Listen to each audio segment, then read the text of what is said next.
بسم الله الرحمن الرحیم.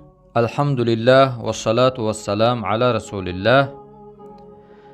چند نشانه از مسلمان مردن، حسن خاتمه. نشانه اول این که انسان هنگامی که وفات میکند پیشانیش عرق میکند، چنانه که رسول الله صلی الله علیه و سلم گفتند: موت المؤمنی بعرق الجبین، مرگ مؤمن به عرق پیشانی است. هنگامی که میمرد پیشانیش عرق میکند.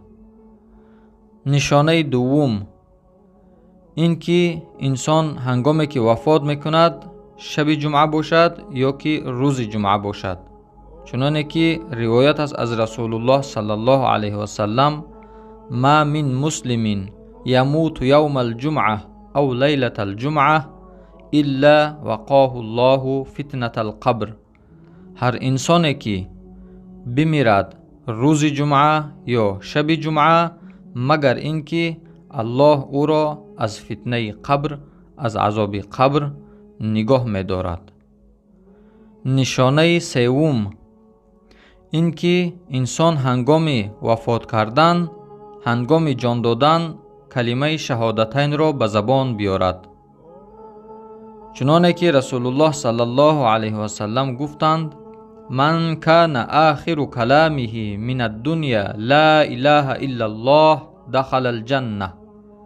هر انسانی که آخران سخنش در دنیا لا اله الا الله باشد داخل جنت می شود.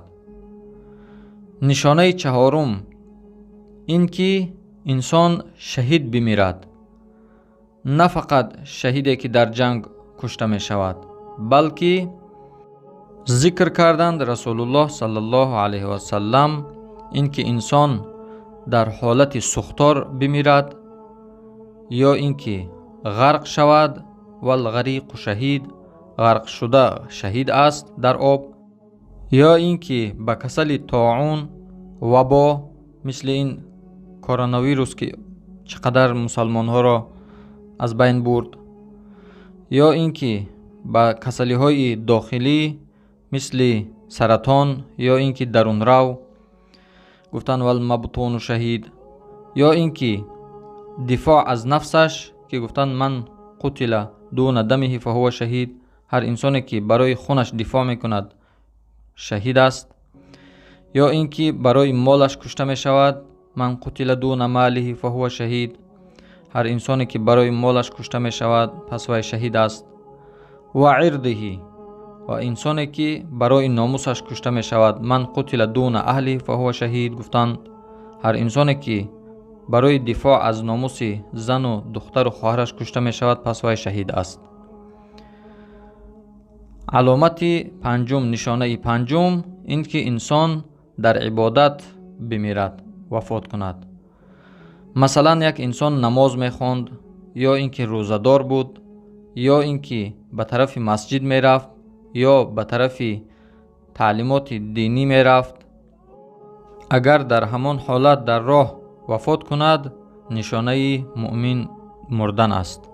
رسول الله صلی الله علیه و سلم گفتند: هر وقت که الله بنده خیر و خوبی را خواهد او را پیش از مرگش پاک می‌گرداند. گفتند و چی گونه است پاک گردانیدن بنده؟ گفتند رسول الله صلی الله علیه و سلم که عملی صالحی که الله به طرف آن عمل صالح آن بنده را الهام می‌کند و اون هنگام الله جان او را قبض می‌کند. الله مهربان ما و شما را حسن خاتمه، یعنی عاقبت نیک، مسلمان از این دنیا رفتن را نصیب و روزی گرداند. السلام علیکم و رحمت الله و برکاته.